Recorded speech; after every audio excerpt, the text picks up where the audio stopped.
Good morning. Welcome to my thought for the day. It's Friday, and here we are, continuing with 2 Corinthians chapter 8.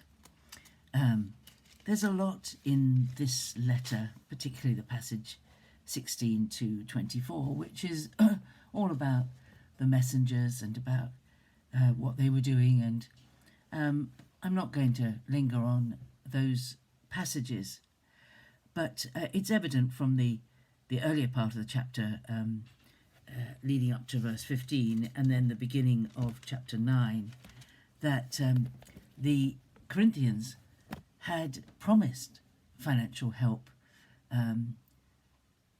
to those who were in need a year ago, a year before this letter was written, but it hadn't materialized, and twice Paul refers to it, talking about how he has told people, he has said that they have promised to give, but it's not appeared.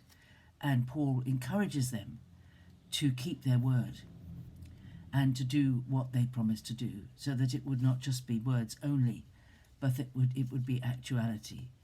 And this is an important thought, really, to do with finance, but to do with anything else. That we need to be people of our word. We need to be those who, when we say we're going to do something, we do it. We don't promise something and then when things get a bit tricky or circumstances change, we simply let what we promised drift and not fulfill it. We need to be people of our word. Jesus was a man of his word.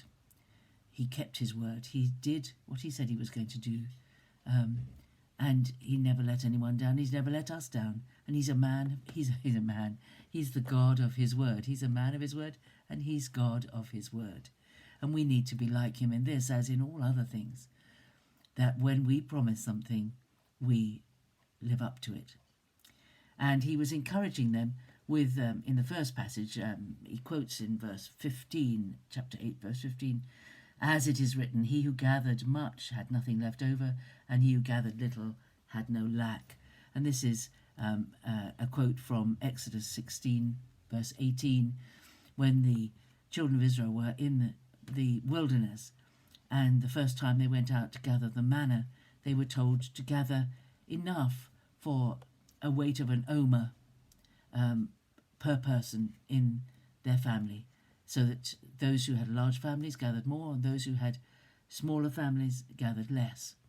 And then when they brought it back, it was weighed by the omer, and found that even though they hadn't taken the scales with them to measure what they had collected, those who needed more omers had more, and those who needed fewer, because they had fewer people in their families, had less, had enough, and in neither case did they lack. And this is a wonderful thought, really. You know, our giving of anything that we give comes out of an absolutely certain confidence that God will meet our needs. Whatever our needs are, he will meet them. We look at the birds of the air, you know, that lovely passage from Matthew, I think it's Matthew 7, might be Matthew 6, in the Sermon on the Mount, when Jesus talks about not worrying about your food and clothing, and looking at the birds and the flowers, and knowing that God knows what you need. He's going to provide for it. Our responsibility is to live and seek the kingdom first. Live for the kingdom. Seek the kingdom first. And everything that we need will be provided.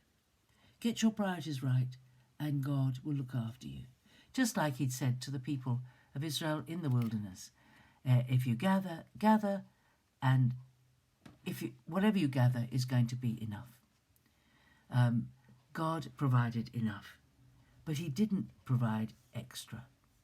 They were not to gather more and store it away. Now, that's not to say that we shouldn't have savings and money put aside, because in another place in the law, Moses quite clearly said that when you were blessed, you would be blessed in your storehouses as well as in your kneading trough, that is, in your bread making, as in your daily provision, you would be blessed, and in your storehouse, the things you put aside for the future would be blessed. So there's nothing wrong with having a storehouse. What is wrong is that if our confidence is placed in what we have, our confidence should be placed in God, the source of everything.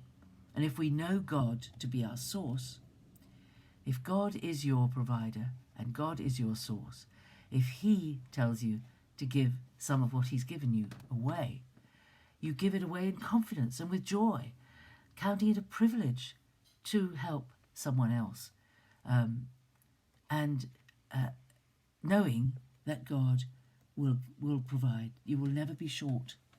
You will always have what is needed.